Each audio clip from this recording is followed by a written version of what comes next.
Any other changes in order? Seeing none, I have a motion here, moved by member Metcalf, seconded by member Freeman, that the agenda be adopted as amended. Any comments or questions? Seeing none, all those in favor? Opposed? And that's carried.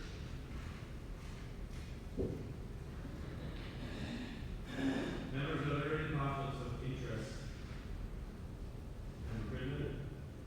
Through you, Chair, just on as a non-pecuniary on item 6E, report at A1429 Trevor Limited MOU in that chapter. I'm a member of this executive. Okay. Noted, there is, y'all take it and hand that into the clerk. Any other conflicts? Seeing none, at this time we go into section 7. So we have a motion here moved by member Metcalf, seconded by member Schurter, that the meeting of the Board of Directors of NPCA convened in closed session at 9:34 a.m. in accordance with section 11(1) of NPCA admin bylaw for the discussion on a personal matter about an identifiable individual, including NPCA employees. B, advice of the subject to solicitor quiet privilege, including communication necessary for that purpose. C, personal matters about identifiable individuals, including NPCA employees. D, a proposed pending acquisition of this personal land of the NPCA. Any comments or questions? Seeing none, all those in favor? Opposed? And that's carried. We are now in closed session. Through the room and then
Test, there we go. Test.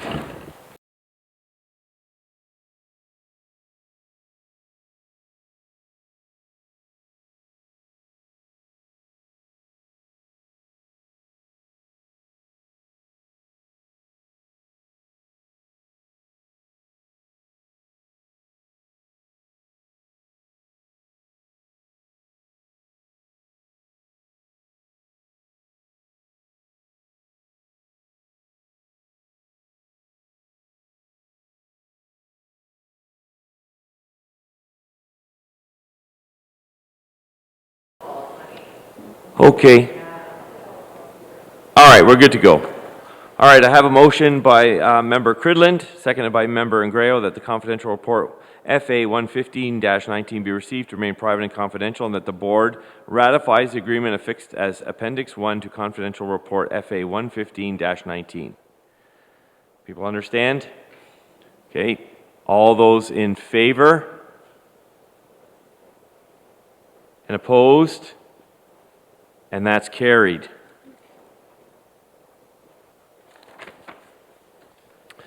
I have a motion here moved by Member Brady, seconded by Member Houston, that confidential report 149-19 be received to remain private and confidential, that the respect to the matter described in confidential report FA 149-19, the board deems no action to be taken as the individual was not a member of the board at the time of the alleged infraction as per Conservation Act Section 4.2 as follows, and that will follow.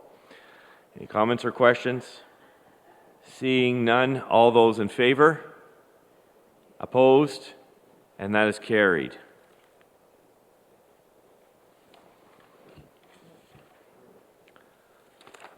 Tell me when to stop. I have a motion moved by Member Ingrao, seconded by Member Cridland, that with respect to the verbal update provided in closed session under item 7D, a proposed pending acquisition or disposition of land by the NPCA, the matter be deferred to the next meeting with a report from staff including maps and a business case. All those in favor and opposed, and that is carried. Okay, then we need to deal with the one with respect to Hamilton volunteer, is that correct? Oh, so Diana? Absolutely. It was in a sequence. Yeah. It was, because I wanted them to deal with the other ones, so that Okay, that confidential report FA 151-19 be received to remain private and confidential and forwarded it to the participating municipality in confidence. Spelling mistake.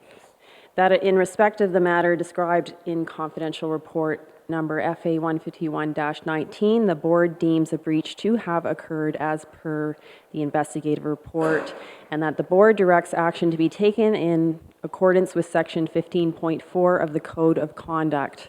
All those in favor? Any opposed? And that's carried. There you go.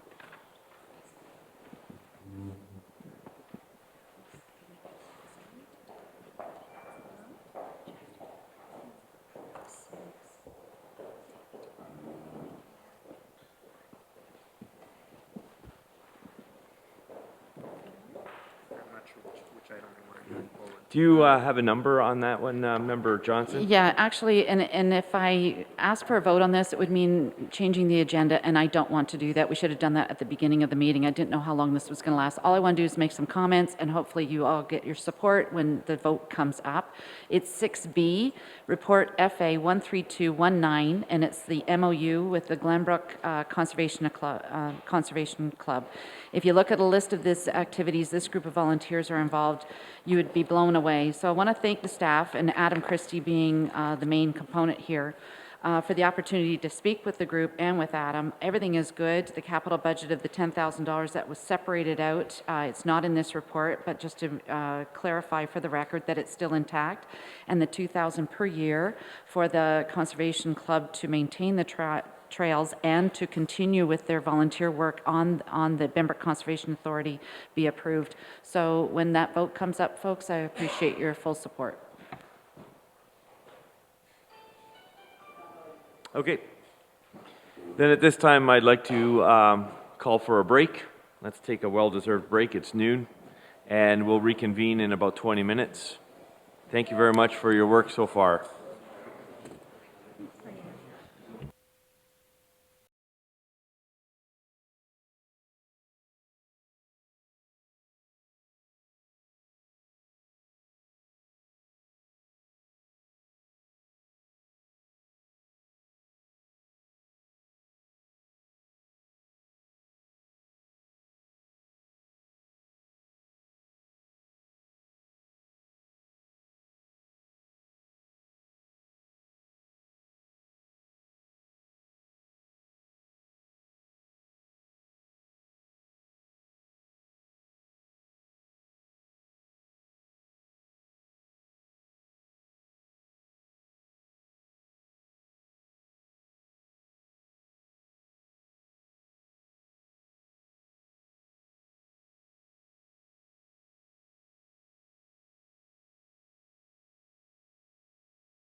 Okay.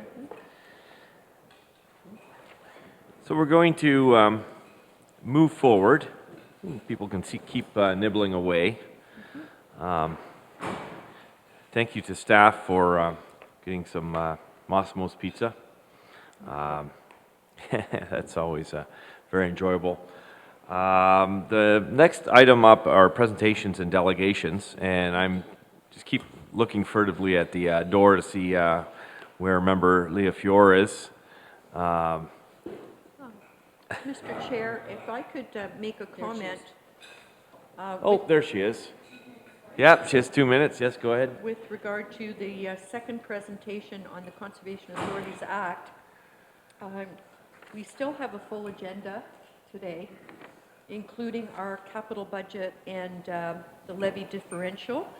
If it's the member's wish, I can defer that presentation till November. Okay. Is that fair enough? Thank you. Member Fior, whenever you're ready. All right.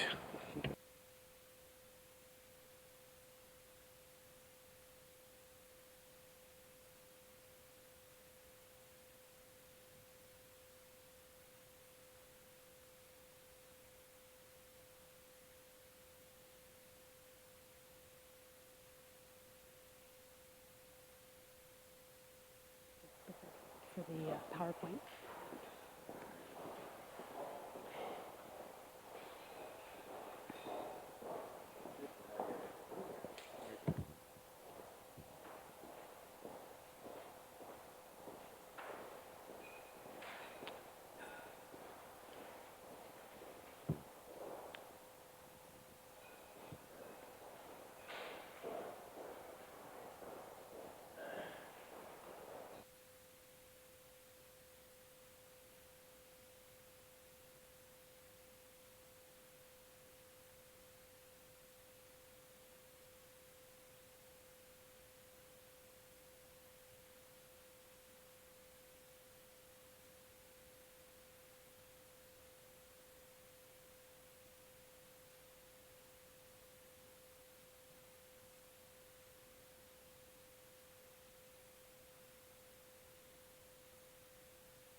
Thank you.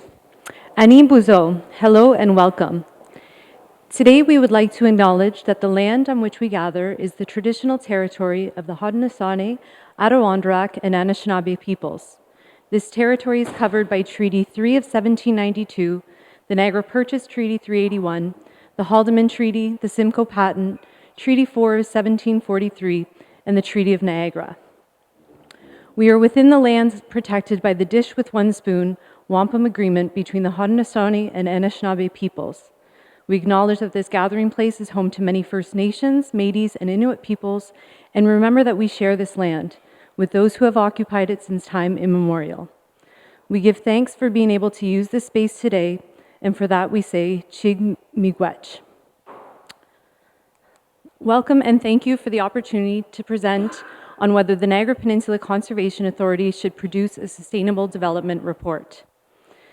This presentation was prepared as part of a course deliverable at the University of Waterloo in collaboration with my classmates. I will be providing a brief overview of the NPCA and sustainable development, details on how the NPCA contributes to the 3 pillars of sustainable development, being economic, environmental, and social, followed by a brief critical analysis. To end the presentation, possible next steps have been identified to help the NPCA move forward its commitment to sustainable development. The NPCA is one of 36 conservation authorities in Ontario formed under the Conservation Authorities Act to deliver programs and services that further the conservation, restoration, development, and management of natural resources in the Niagara watershed. The NPCA is largely funded by tax dollars from the top 3 levels of government, with its largest funding source received from property taxes via municipal levies. The organization maintains 42 conservation areas within its watershed and a head office. They have 50 full-time permanent positions, 40 to 50 seasonal employees, 40 temporary staff for the annual Thanksgiving Festival, and approximately 942 volunteers. The NPCA is currently in a state of transition for two major reasons. Number one, the changes to the Conservation Authorities Act by the provincial government, which will give greater control to individual municipalities on conservation authority programs and budgets, directly impacting the NPCA's mandate, how it is funded, and the work that we do. And number two, the recommendations provided by the Office of the Auditor General in response to criticism from residents and elected officials of the Niagara watershed. A time of transition offers an opportunity to shift strategic priorities. One of these strategic priorities could very well be to strengthen the NPCA's commitment to sustainable development and communicate performance through a dedicated report. Before moving ahead any further, here's a brief overview of sustainable development. The 1987 Brundtland Report, issued by the now World Council on Environment and Development, defines sustainable development as development that meets the needs of the present without compromising the ability of future generations to meet their own needs. It's also important to note the integration of economic, environmental, and social pillars as expressed in the Venn diagram. With greater insight into how we define sustainable development, you might be asking yourself why the NPCA should make a commitment and furthermore report on it. We believe that there are two main motivations that will drive the leaders of the organization to voluntarily report on the NPCA's commitment to sustainable development. Number one is to strengthen trust with stakeholders. The Office of the Auditor General of Ontario report identified many opportunities to improve the overall performance of the NPCA. Specifically, recommendation number 16, which states that the NPCA review and revise as necessary its annual and quarterly reports to better reflect how its initiatives and projects are helping to fulfill its mandate and overall program goals. And the number two motivation would be cost reduction. In a time when funding is unpredictable and demand for services is increasing due to the pressure of a changing climate, finding operational efficiencies through a systematic commitment to sustainable development will be fundamental in strengthening the organization from an economic perspective, maintaining accountability for the spending of taxpayer dollars. Now I will begin the discussion on the three pillars of sustainable development as they relate to the NPCA, beginning with economic resiliency. Within the economic pillar, the Sustainable Development Report would provide discussion surrounding resiliency.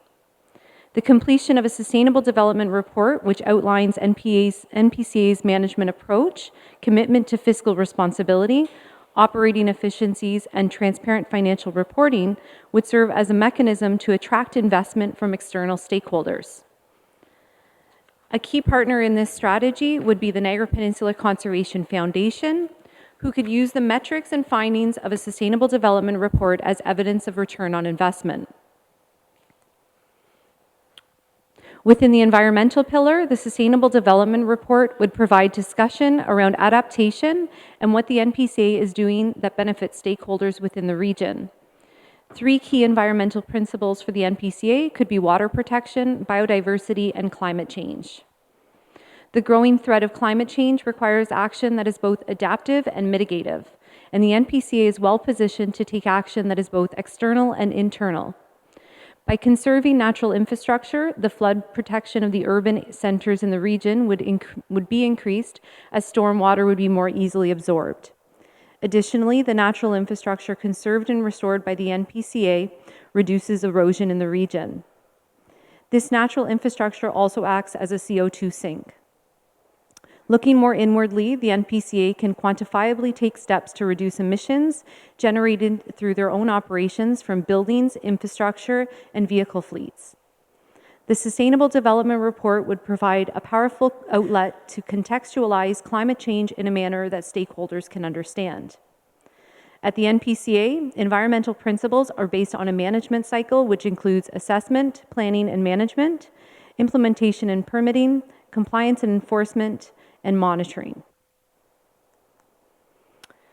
Within the social pillar, trust is a key social driver in formulating a Sustainable Development Report for the NPCA.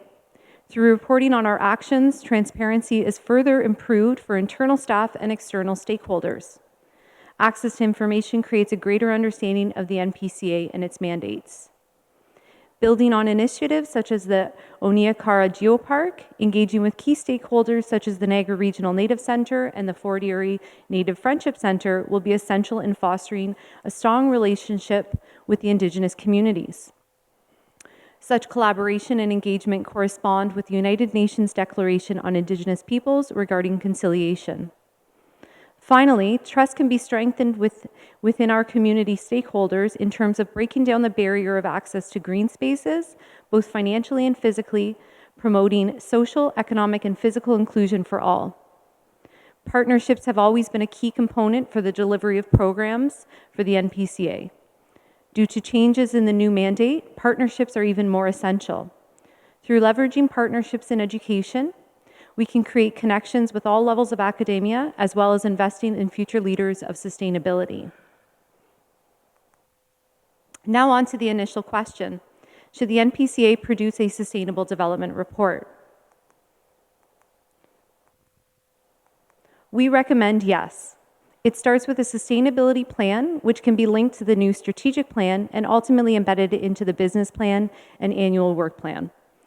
With the expected provincial changes to the operational framework of this organization and the desire to address the recommendations provided by the Office of the Auditor General of Ontario, the need for a sustainable development report has never been greater.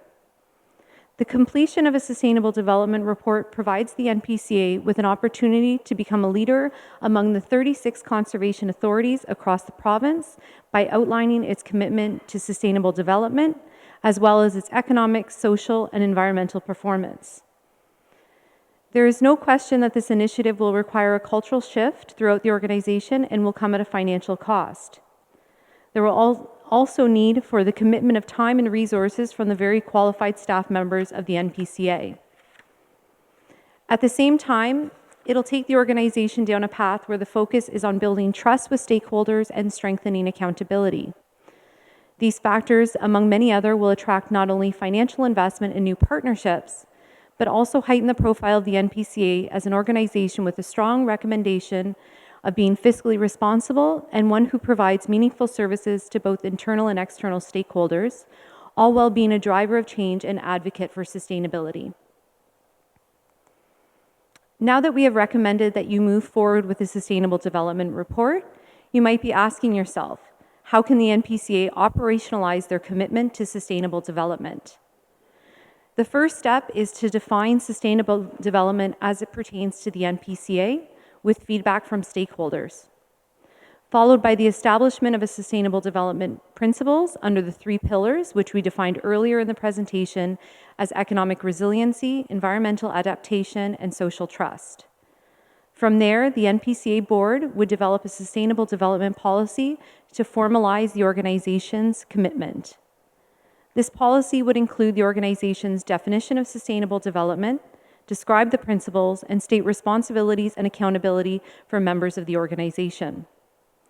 The final step needed to operationalize sustainable development is defining practical, meaningful, and cost-effective metrics and protocols consistent with the NPCA's sustainable development principles. Thank you for giving me the opportunity to speak with you today about sustainable development and how the NPCA may further operationalize its commitment. Thank you for the presentation, Member Fior. This is an opportunity for some questions, comments. Member Brady. Mike, please. Mike, please. Yeah, they're on. Yeah. And you get it all to yourself. You don't have to share with Stu. And that's a blessing. Member Fior, is this something that you think should be dealt with through our strategic planning exercise, which is, I understand, in the near future? Yes, I do. Any other comments or questions?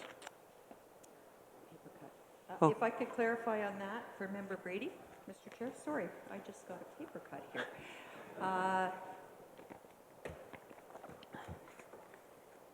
Yes, Member Brady, thank you. I think that Member Fior's presentation did link that to the strategic plan. Just a reminder for the Board of Directors is we did put a minimal amount in the 2020 budget for the strategic plan. If there's to be sort of an expansion of that around a sustainability plan, you may need to take a relook at the amount of money that you placed into the budget in that relation. I just also need a reminder from the Director Corporate Services, is that in our operating or proposed capital, the strategic planning initiative? Operating. Would be in our operating budget, so any impact to that, given that we are under guidelines from our municipalities for 2% plus growth, any in direction for that the board would like taken on this for 2020 would need to relook at the operating budget that the board has approved to present to the municipalities, and something would need to be cut out of the operating budget to adhere to the 2% increase moving forward. Thank you. Nice presentation, Member Fior. My question is, like, did you do this prior to you being a member, or what's your other line of work? Like, I don't remember another member ever giving a presentation like this to the other members with so much detail. So this is something that you just didn't do overnight. Thank you for the question there and the comment. So I've dedicated over a decade to sustainable development and sustainability. So no, this didn't just come up overnight. I'm pursuing my master's right now, Master's of Environment and Business at the University of Waterloo. We were given the opportunity to produce a presentation as a course deliverable, and I am quite passionate about my role here at the NPCA. So I had asked permission if our group could focus on conservation authorities or a particular one. Through our research, we found that no conservation authority currently has a sustainability plan or a sustainable development plan or a sustainable development report. Toronto Region Conservation Authority did in 2012, 2013. So we decided to go on an individual basis, and we looked at the NPCA so that I would have the opportunity to share this with you today. Very good, and thanks for that explanation, and great job. Okay, thank you very much. And if I could just speak to that other comment from Member Brady and from CAO Wood, what I would really like to see and really do hope to see is that we don't see this in isolation of a strategic plan, that we recognize that we are an organization that can champion sustainability, and we can embed sustainable development into our strategy. I know that we had allocated additional funds to the strategic planning process, specifically to deal with the climate change emergency. And this correlates very strongly to that. So I don't feel, and I would not request any additional funding. Instead, I would just ask that we add a sustainable development lens when we are doing the strategic planning process, and that we as an organization start to look to the resources, specifically the sustainable development goals, to see how that we can further integrate them into our organization. Okay, Member Smith. I'm wondering how we, do we need a motion to refer that? I want to make sure it ends up on the agenda of the Strategic Planning Committee. So would that be a motion at this point, or? So I have a motion that addresses that, yes. And then we'll tweak it once the motion's on the floor, which we'll just have, we have opportunity for any last questions to Member Fior. Thank you, Member, for that presentation very much. I have a motion at this time moved by Member Mackenzie, seconded by Member Brady, that the PowerPoint presentation by Member Leah Fior regarding sustainable development be received and that a matter be referred to staff for investigation and report back to the board. May I make a comment on that, Mr. Chair? Sorry to Yep. interject on this. I think that because you will be having a new CAO moving forward with both the strategic planning and the climate change initiative, I think it is appropriate that this be referred not just to the current staff members to report back to the board, but it should be referred to your future CAO who you'll be hiring shortly. Thank you. We'll take that as direction, but yeah, okay. Any comments or questions? Seeing none, all those in favor? And opposed, and that's carried. Moving on, so the item 3B was tabled. We're moving on to 4A, approval of the minutes of full authority. Oh, what do we have here before us? Okay, here we go. I have a motion before us, moved by Member Mackenzie, seconded by Member Brady, that the following minutes be adopted. A, minutes of the full authority meeting dated September 18. B, closed session minutes of the full authority meeting dated September 18, 2019 is tabled under separate cover to remain private and confidential. C, that the minutes of the full authority orientation meeting dated September 27th, 2019. D, the minutes of the audit and budget committee meeting dated October 7th, 2019. And E, the minutes of the public advisory committee meeting September 25, 2018. That's the motion before us. Any comments or questions? Seeing none, all those in favor? And that's carried.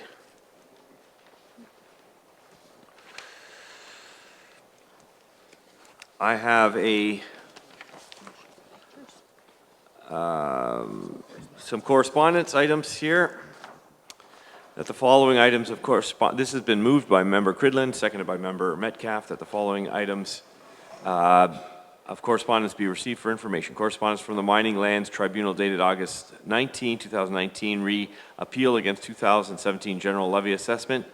C, correspondence from Minister Urick, Minister of the Environment, Conservation and Parks, dated September 23, 2019, re-consultation with conservation authorities on Bill 108, and correspondence to Jay Urick, Minister of the Environment, Conservation and Parks, from AMO dated October 9, 2019, re-Bill 108. Any comments or questions?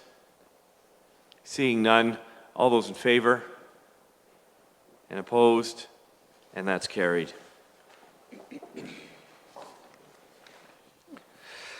At this time, I'd like to enter a couple of remarks into the record. First of all, let's start with some of the good news. I'd like to, and I'm glad he's sitting, came back in the room to sit. I'd like to congratulate Member Bruce McKenzie, who will be honored with a Lifetime Achievement Award at Ontario's Premier Conservation Workshop, the A.D. Latournelle Conservation Symposium on November the 19th to the 21st. Congratulations, Member McKenzie.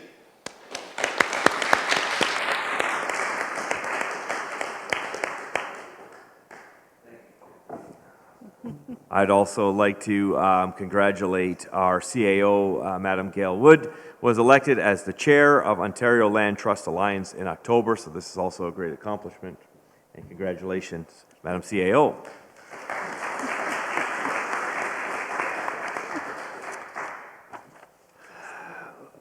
Madam CAO and myself had an opportunity to engage in the dialogue surrounding Bill 108 and its implications with conservation authorities across Ontario. There are many effects that are being generated. It was an opportunity for us to dialogue with the Office of the Minister of Conservation Lands, Conservation, Parks, and Environment Parks. We had that opportunity last week. We went down to Toronto and had an opportunity to present our concerns, our definitions. Some of this was guided by direction from Conservation Ontario. These are directives that we received from Conservation Ontario, which is the collection of the 36 conservation authorities, so that we would speak on many matters with one voice. But we also highlighted that there is a unique quality to the Niagara Peninsula Conservation Authority. We addressed particularly the Auditor General's report as a discussion paper or as a point of reference in terms of the legislation has been passed and the regulations that are going to be hanging on that legislation. And we felt that to highlight that as a unique piece in the dialogue, something that should be taken note of because it is the Auditor General's report and some of the comments that she made and the recommendations she made deal with the provincial policy set with respect to conservation. So it was very productive. There was a dialogue. We answered some of their questions. They answered. They heard from our presentation, and I felt that the engagement was profitable. And I understand that dialogue's continuing. There were about 3 or 4 conservations that were just ahead of us, so we were kind of leading the curve. And I understand that these meetings are going to continue to take place. The results of which will form and influence the regulations with respect to conservation in Ontario. I also want to highlight and congratulate the staff and the board on a very, very successful Thanksgiving festival. Early numbers indicate that it was a 20-year high. That I think indicates that the Conservation Authority is on the right page. There's a public perception that we got our act together, that we're making great inroads, and so I'd like to congratulate this board and the staff that are present on a just spectacular festival. The weather obviously was a contributing factor. It was sunny, and I think that also is an indicator of the sun shining on NPCA again. Members who enjoyed the festival, Member Brady, Vice Chair Hewson, Tomlinson is a foundation chair, was there. He was go-karting. Member Metcalf was seen at the site. Member Smith, Member Cridlin, Member McKenzie were also seen at the fair. Member Hellinga, Member Johnson, Mrs. Beattie, on behalf of Stu, who had recent surgery, was also in attendance. Member Rapley, and welcome to the table for the first time. And my apologies. Member Rapley, Member Steele, Member Kuhn, Peterson were all in attendance, and I can't express how important it is that the members of the board take part in the activities of the Conservation Authority. It gives support and strength to the work that the staff is doing, whether it's of an educational or an enjoyment type event. So thank you all for participating. Those are my comments at this time. I'd like to pass the mic over to the CAO for some comments. I have 2, Mr. Chair. I'd like to carry on with the Thanksgiving Festival. We're going to just pull up a few fabulous pictures for you. While we're doing that, I'd like to, first of all, congratulate Adam Christie and his team for an amazing event. Adam asked me if I could go around on Friday and meet with every vendor and food provider, of which there was 170. And I heard from people that have been here for as long as 38 plus years at the festival that it is one of the finest run festivals in Ontario, and I would certainly have to agree with that. Congratulations, Adam. Would you provide a few brief comments on some of the highlights from the festival for the board members, please? Thanks, Gail. I appreciate it. And I just want to start off by all the board members that came out to support the event and helped out run the event is just beyond appreciated from staff. From the staff being able to see everyone there and seeing their support, it just encouraged us even more to run the event. So thank you again. We were super excited about the event. We're really proud of it. As the chair mentioned, it was our highest participated event we've had in 20 years, and it will be without a doubt the highest grossing revenue event we've ever had. So, and not only that, like logistically, we felt really good about it. The new capital projects we put in, the new entrance roadway for safety, just everything that we envisioned, we executed this weekend. So we're all extremely happy and proud, so thank you.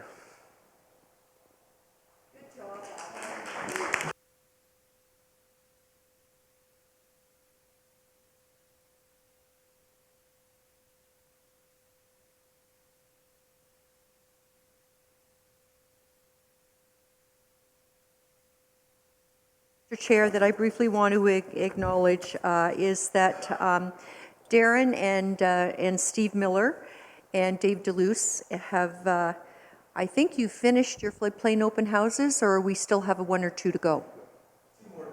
Two more to go. Well, I had the pleasure of attending the Niagara Falls, one of the Niagara Falls meetings. And I want to show you a picture of my new special friend. Where is he? Oh, there we go. Oh.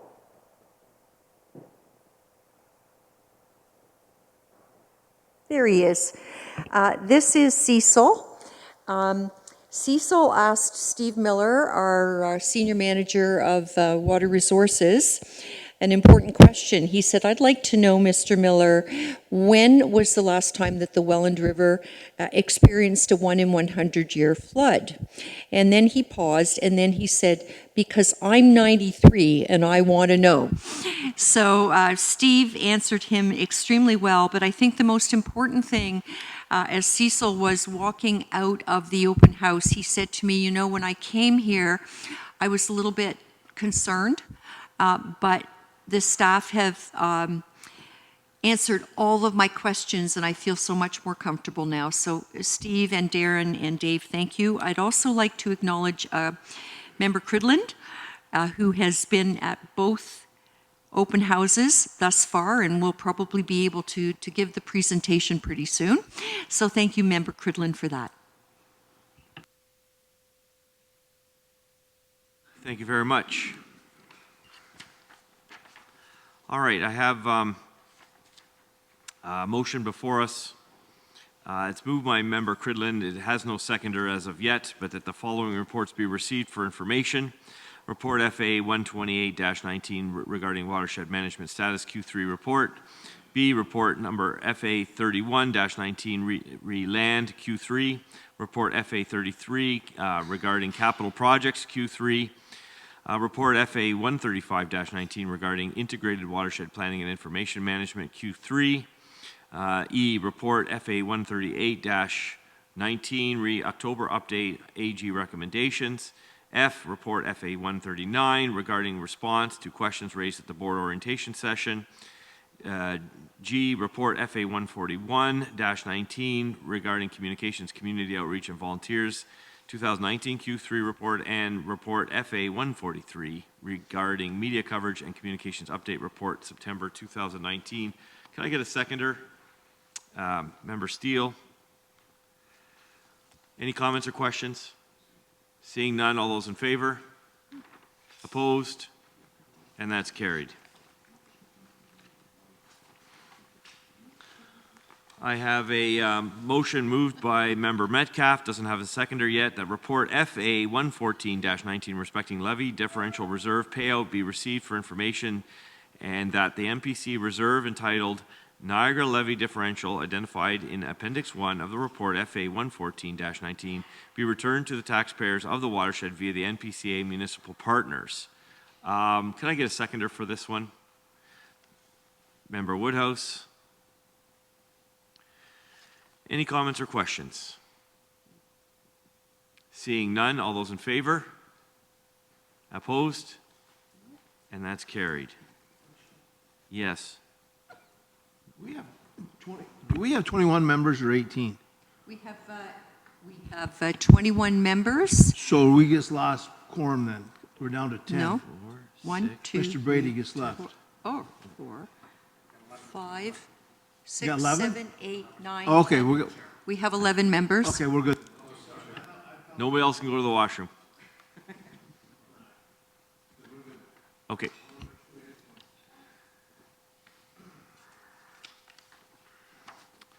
I have a motion moved by Member Metcalf, seconded by Member Rapley, that report FA 132-19 regarding the MOU with Glenbrook Conservation Committee be received for information. 2, that report FA 119-19 regarding MOU with Glenbrook Conservation Committee be received for information. That the MPCA board authorize the chair and the CAO to execute a 3-year trail maintenance agreement with the Glenbrook Conservation Committee regarding the Tyneside Trail at Binbrook Conservation Area. Any comments or questions? Seeing none, all those in favor? Opposed? And that's carried.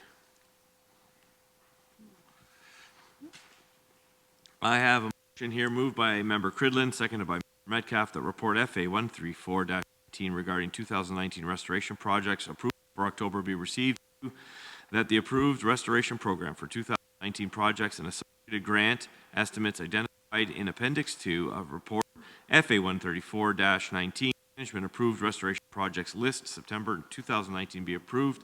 Any comments or questions? Seeing none, all those in favor? And opposed? And that's carried.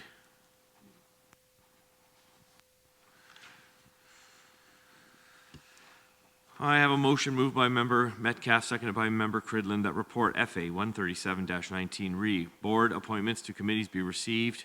2, that Member Hellinga be appointed to the Welland River Floodplain Committee, and that Member K-Wall be appointed to the Governance Committee. Any comments or questions? Go ahead, Member Smith. I thought that Member K-Wall was going to be on the ABC committee. I'm just wondering if it's a clerical error or... Yes, so I understand that he's also on the ABC committee. Okay, okay. Any comments or questions other? Seeing none, all those in favor? Opposed? And that's carried.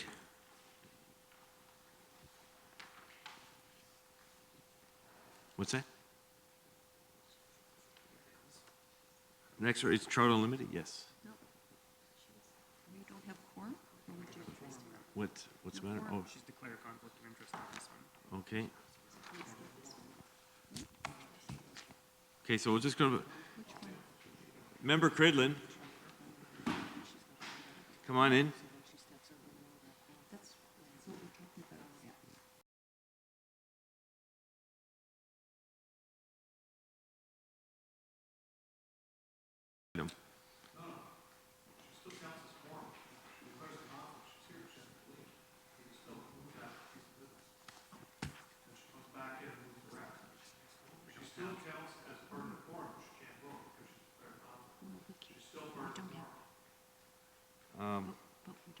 Quorum has to be in the room, though. My understanding, the quorum has to be in the room, so if she has to leave... She is part of the quorum, but she has to leave because she's declared a conflict. She is still counted as part of the quorum. Is this time sensitive, or can it be just... Trout Unlimited. May I, through the chair, ask Stuart McPherson or Jeff Vercade to comment on whether this is time-sensitive issue? I understand what you're saying, Member Steele. I just, I want to proceed with accuracy, yeah. Through you, Chair, we can wait till November if that works better for the board. Okay. Yeah. It can wait till November. We can wait. We will deal with that in November when we have quorum. We'll continue with just put tabled, deferred, referred. I have a motion moved by Member Rapley, seconded by Member Shurton, that report FA 144 respecting financial results year-to-date ending September 30 be received for information. Any comments or questions? Seeing none, all those in favor? Opposed? And that's carried.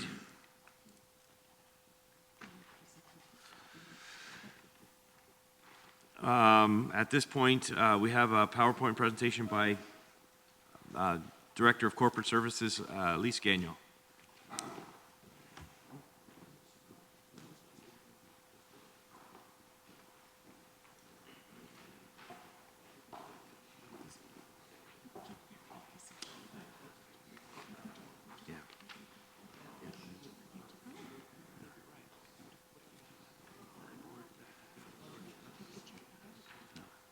We'll check it out and we'll come back. Stuart said it can wait. So.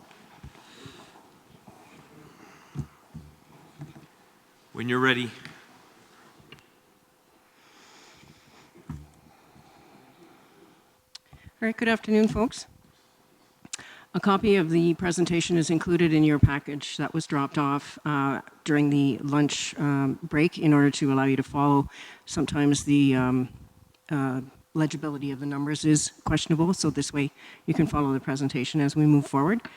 A few initial comments. So we are in the process of hiring a new staff member to help support the capital asset and fixed asset and capital planning exercise. We hope to have this individual on board within the next month or so, and to allow us to meet some of the Auditor General's recommendations about capital planning and fixed asset management. So you should see some changes coming to the board in the next 6 months or so. There are 2 new business cases that came forward after the presentation to Audit and Budget Committee, and they were included in your package as a hard copy in your package, and so that this presentation will not reflect those 2 projects. One is for signs for the Mickey DeFruzio Pollinator Gardens, and a second is to support the karst study within the watershed. If you have any questions specifically on either these 2 capital business cases or those that were included in the package, the subject matter experts are at the table to answer any questions you might have.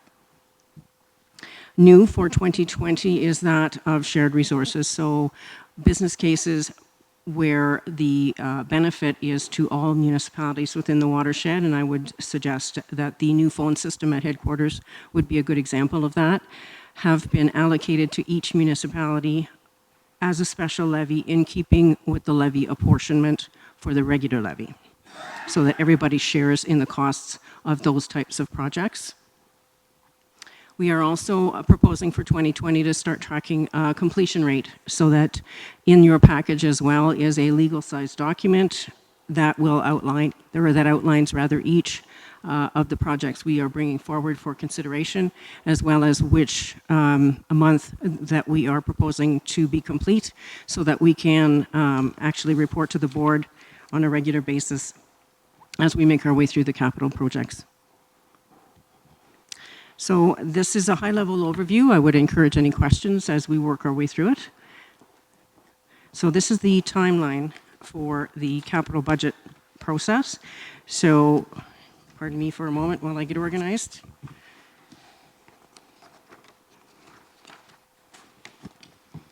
So the 19th of September to the 6th of October, the staff were together with corporate services, reviewed each business case and put together the rationale and the expectations for each one of the projects that we bring forward to for your approval. The draft capital budget went to Audit and Budget Committee on the 7th of October. It is now here to the full authority on the 16th of October.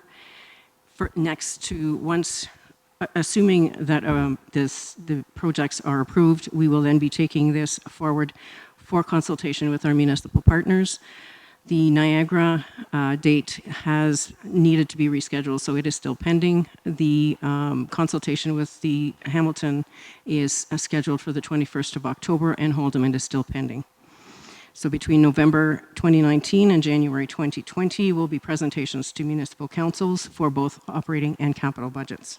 So Niagara is slated for the 21st of November, Hamilton for the 21st of January 2020, and Haldimand is still pending. No cooperation with Haldimand? Like, why is it still pending? Like, there should be all kinds of dates. We know when our meetings are. How come we're still undecided on the date?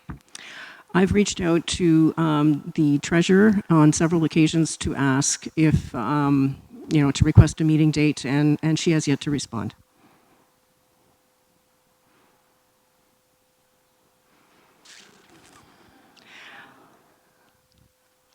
All right, to set the stage, this is our tangible capital assets as at the 31st of December 2018, as per our audited financial statements. So this would give you a sense of where our asset base, which is acquisition of almost $30 million.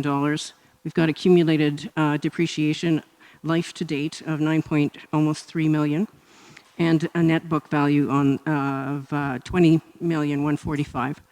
So you can see the distribution that land is obviously our largest asset class, land improvements next, buildings, dams, and so on. In your package as well is a document showing legends and definitions. So asset classes I just talked about in the previous slide. Divisions, of course, are CAO board, corporate services, land operations, and watershed. Funding sources are outlined on that document as well. So they include, obviously, special levy for Niagara, Hamilton, and Haldimand, special levy all, which is the pooled or shared projects, regular levy for capital contribution, which there isn't any for 2020, capital reserve. At this point, we don't have a reserve expectation either, and external sources. Classification and priority ranking are two new components for 2020 to allow us to prioritize and classify projects so that we address those that are have a greater need first and work our way through. So the classification for critical projects are initiated to address critical structural and building systems that are not currently functioning, funding of projects to maintain critical components in a state of good repair, and are required to maintain targeted service levels. Also, in the critical classification would be those assets whose useful life has been exceeded. Code compliance and legislation is exactly what that means. Municipal bylaws, Ontario Disability Act, Ontario Building Code, that type of thing. They also include contractual obligations, which is the Mickey DeFruzio signage is an indication of this one. Asset integrity, imminent breakdown. So where critical building systems and components are imminently beyond useful asset life and pardon me, brain cramp.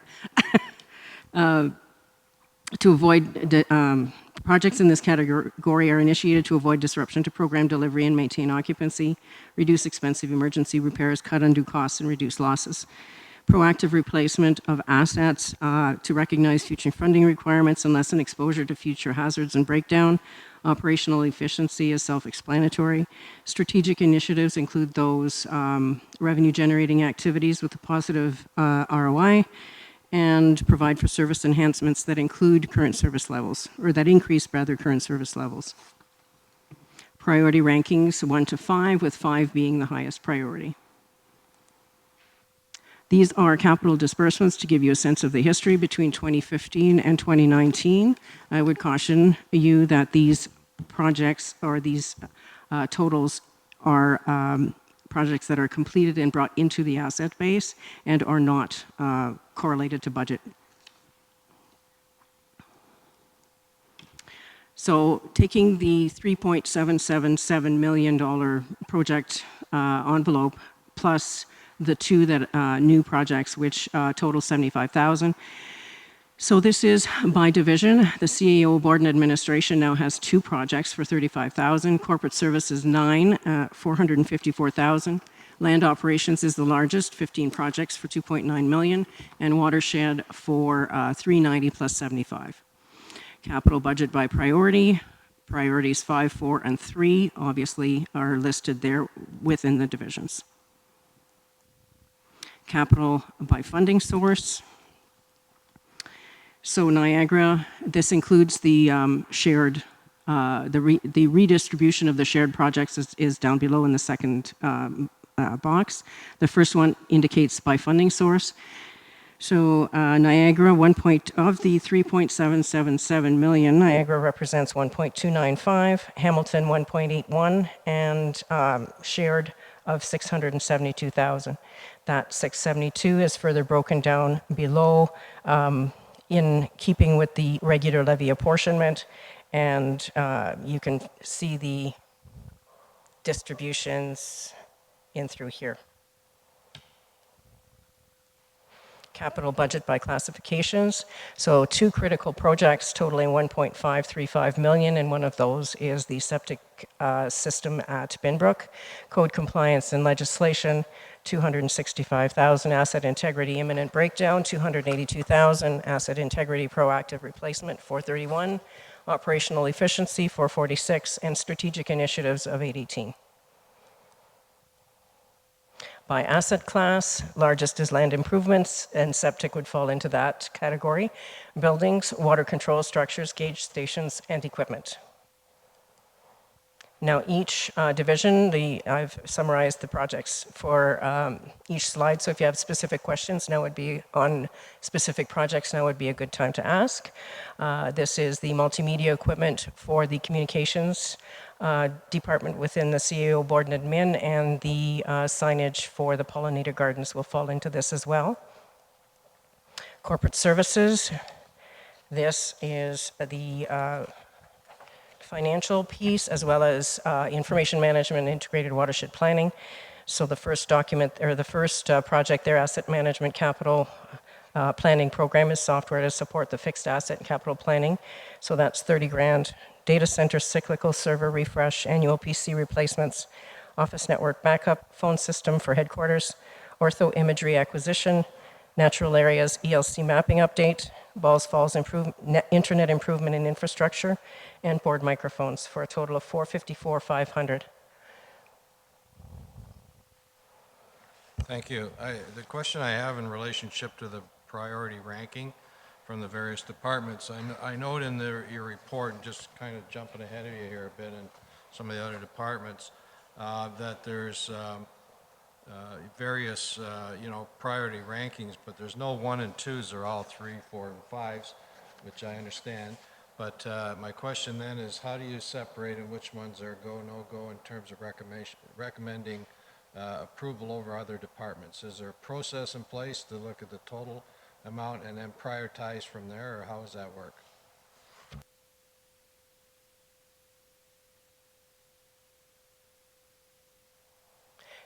The process was refined this year from prior years, but certainly needs more work at this to provide a more transparent priority ranking.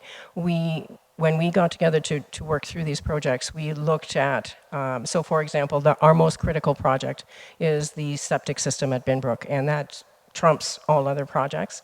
So having been the common denominator in each one of the project meetings, it became, it would be nice but everybody's project is always the most important, and that's the reality of it. So I asked each of the managers to rank their projects, not only in terms of 1 to 5, but if you have 20 projects, I want which one is first, which one is second, which one is third, and on through. So we do, it's not formally, we're working on formal protocols for capital planning, and this type of thing will certainly be included in there. So what's being presented to you now is our estimation of what we need to go forward with, and as the dollars become available, not as they become available, but as approval is granted, we have them prioritized. Mr. Chairman, just a follow-up. So there is a process in place or under development in terms of being able to prioritize projects across the whole organization, not just within departments, but across the whole organization as well. That's correct. Thank you. Are there any questions specific to the corporate services projects? All right, moving forward. These are the watershed projects. So Shriners Creek modifications, floodplain mapping for Beaver Creek, Grimsby, Lincoln, and St. Catharines. Water quality equipment, Virgil Dam safety study, stream gauge equipment, and now the karst study or mapping project for $390,000 and $75,000. Are there any questions with relation to the watershed projects? And finally, our largest envelope is for land operations. So the septic system at Binbrook, the field center restoration, treetop trekking building and services. This is a contractual obligation. water treatment system upgrades, north side comfort station at Long Beach, road upgrade and drainage on the north side at Long Beach as well, road upgrade and I just said that, road upgrade and drainage to the north side at Long Beach, electrical and water on the ridge for Long Beach, historical building restoration at Balls Falls, the updates to the barn, Tyneside Trail upgrades at Binbrook, equipment sustainment for land operations, that there's a schedule in your package on specific equipment that is scheduled for replacement, primarily tractors and mowers and that type of thing. Septic design and scope for Chippewa Creek, a cistern at Gainsborough, workshop upgrades at Gainsborough, and museum upgrades at the Center for Conservation, for a total of $2.923 million. Through the chair, just a question. I know a little bit about septic systems, and I realize the Binbrook system is a lot bigger than a house, but are you telling me we're going to spend $1.5 million on the septic? Like, it's more than just putting in a septic system. There's got to be buildings or stuff going in there. I will ask Adam Christie to speak to that, but we have in your package as well is some additional information from a consultant retained to give us a sense of the scope of the project. Okay. And I didn't look at that, so I apologize. Yeah, and through you, Chair, and Member Sheridan, we had a scoping done and a written report done, and that's what his analysis was. That's in the business report. Once it's approved, once it's done, we plan on looking at it in more detail and coming up with all the different options, but that's what he assessed to put in for a budget for 2020. And I also noticed the funding is only the special levy of Hamilton, so it's not going to come on the levy for all members, or am I reading it wrong? No, that's correct, because the benefits of this project accrue specifically to the Hamilton municipality. I'd like to weigh in on that, if I might, Mr. Chair. The presentation I was going to give earlier today, which was the interpretation of the Conservation Authorities Act, might have been pertinent to this. The Conservation Authority in the past has been issuing a special levy against the municipality in which our largest conservation authorities lie. I am not comfortable with that. That's the way we used to do business, recently. When I was here in the 1980s, we were required to do master plans for all of our conservation areas. And some of our conservation areas were then, and probably still should be, designated either locally significant or regionally significant. I think if the Hamilton members were here, is there anyone here from Hamilton? No. I think they would be very concerned about a fact that the special levy is issued completely against their municipality for Binbrook. I would certainly advocate that our large four, i.e. Balls Falls, Chippewa, Long Beach, and Binbrook, are beyond local destinations, and that the levy should be apportioned across the entire watershed. Thank you, Member McKenzie, who's aware of the background on this as well. However, while I say that, we have been really scrambling with a new director coming on and all the changes to the budget format that we have been dealing with. And we have, I couldn't attend the Audit and Budget Committee to address this issue, and I think that we were just advised to walk into the municipality with a flak jacket on with regard to that. I can advise you that the staff members really don't want to get beaten up over this kind of proposal, but I would advocate, and I'm not sure if we've got time this year, but I really think we need to take a look at what is determined special levy, which Mr. Beattie keeps on, if you remember, he keeps on drumming that one. What's a special levy? What's the criteria for it versus a general levy or a general capital levy? And if we don't deal with it this year, I would strongly advise the Conservation Authority to deal with that issue in 2021. Thank you. Okay, so a follow-up. So if that's a special levy of Hamilton, and Bimbrook turns into be a profit from all their events there, do they get to keep the money just for there, or does it go in the general reserve? If I may, through the chair, the proceeds can be redirected to any number of the reserves. It could go into the capital reserves. Historically, it's been the small surpluses driven by that particular site have been plowed back into that site for capital improvements. That could continue. It could take a different shape. It could be redirected to the land acquisition in Hamilton, for example. But if we're proposing to change the way that we are apportioning the special levy, then perhaps this type of thing should be on the table at the same time. And that's where I was kind of going, because I think there's this, like, you know, this destination is not just the Hamilton Haldeman, with that tree truck, they're coming from Oakville and wherever. So to me, there's a benefit for the whole Niagara Peninsula for this destination. So yeah, I know Hamilton's not here, but when I look at that being next door to Haldeman, I would not be happy to pay that 1.5 out of the special. So I think I'm not speaking out of turn for Hamilton.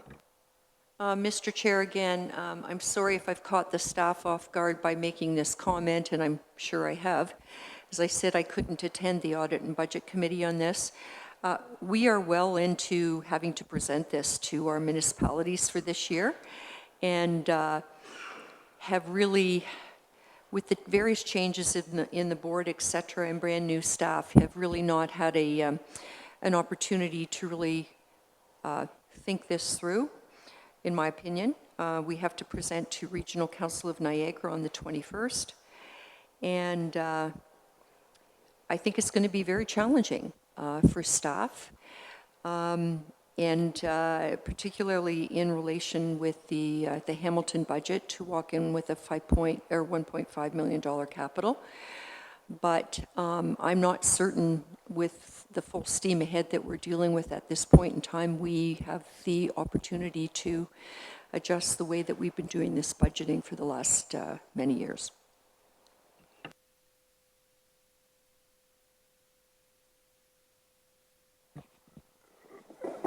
Through you, Chair, understanding what you said there, CEO, is there a way we can at least identify that? Because I kind of agree with what's being said, that we need to, so even if it's too late for this year, can it become part of our language so that we identify it going forward with the municipalities? Yeah, I think if I might, Mr. Chair, the next critical step in the process is the director and I have to meet with the Hamilton staff and also with the staff of the region of Niagara. We'll get a very good perspective from staff as to how this is going to wash.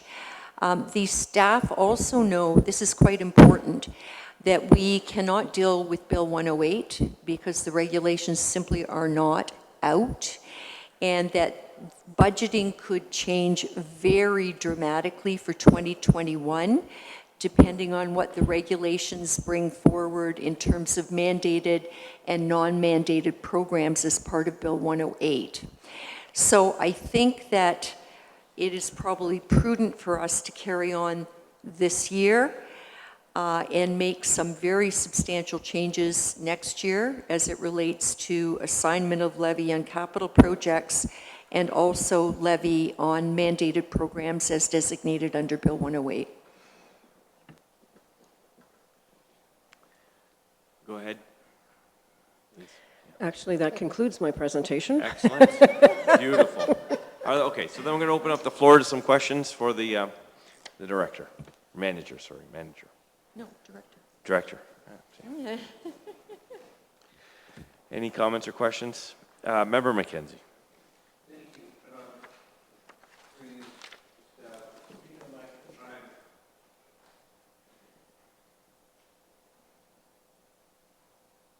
Thank you.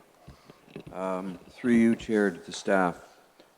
So this presentation is presented to the Regional Council staff of Niagara, to the staff of the City of Hamilton. They give you feedback. Will you be then coming back to the Budget and the B&A Committee and to this board with a new document after this has been digested by the municipal staff?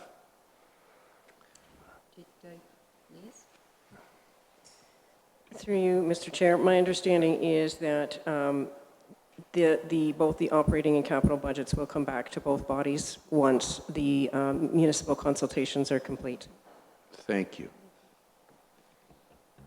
Okay. Any other comments or questions? Seeing none. Thank you, Director, for that presentation. It's very fulsome and really appreciate that. Moved by Member Shurton, seconded by Member Ingrao, that the PowerPoint presentation from Lise Gagnon, Director of Corporate Services, regarding the 2020 capital budgets be received. Any comments or questions? Seeing none, all those in favor? And that's carried.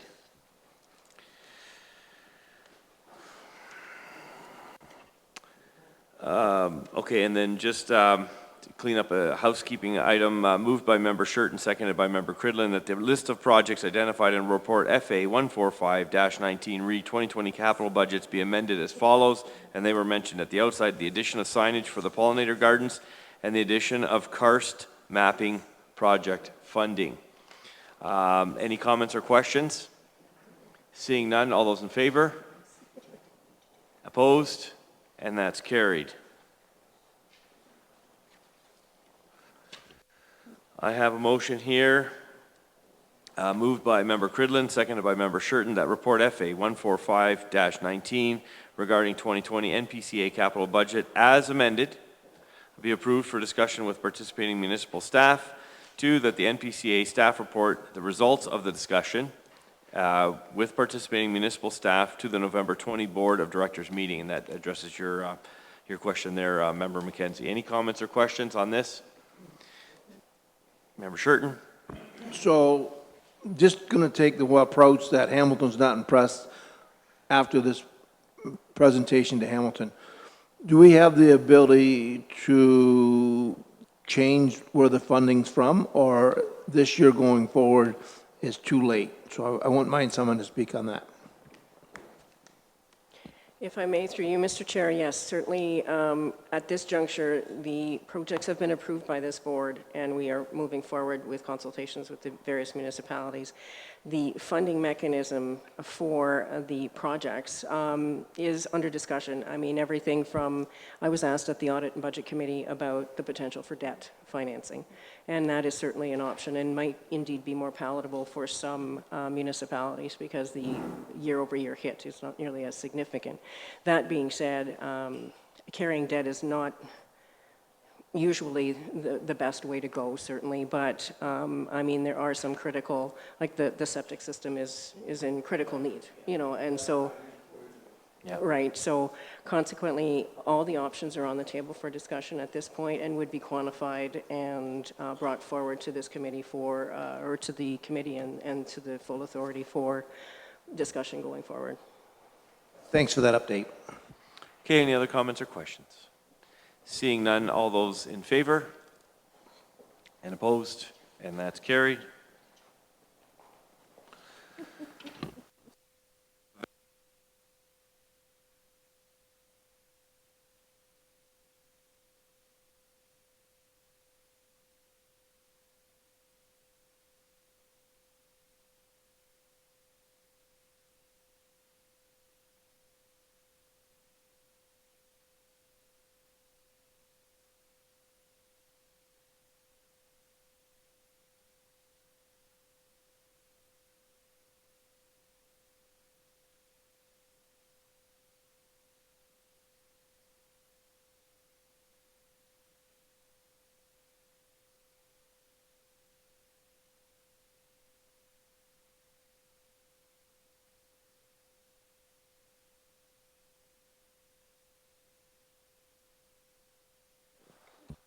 Okay, we're back up again. I have a motion moved by Member Woodhouse, seconded by Member Steele, that report FA 148-19 re policy update performance reviews be received. 2, that current staff appraisal policy be repealed and replaced with the NPCA performance review policy attached hereto as Appendix 1. Any comments or questions? Seeing none, all those in favor? Opposed? And that's carried.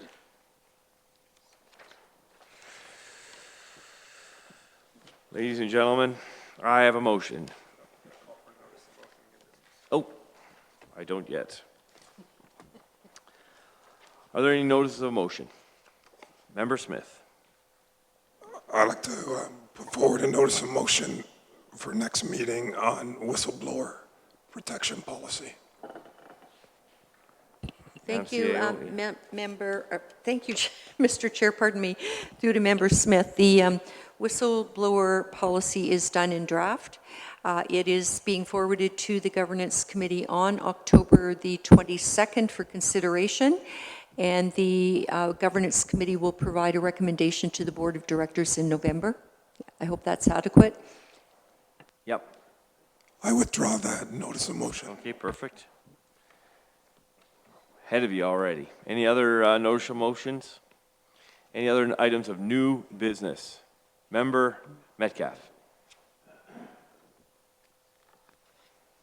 Just going back to the festival, I know we acknowledge the staff and acknowledge the members that were here, but I also saw young ladies and gentlemen in the parking lot, our young volunteers that need a shout out for sure. They did a great job of directing traffic and directing people, and just to bring that to everyone's attention, that the young ladies and gentlemen did a tremendous job up there, and it was great to see that we get the young people involved as well. So kudos to those people. Thank you for that, for highlighting that. I have a motion moved by Member Woodhouse and seconded by Member Steele that the meeting be hereby adjourned at the hour of 1:31. All those in favor? And that's carried.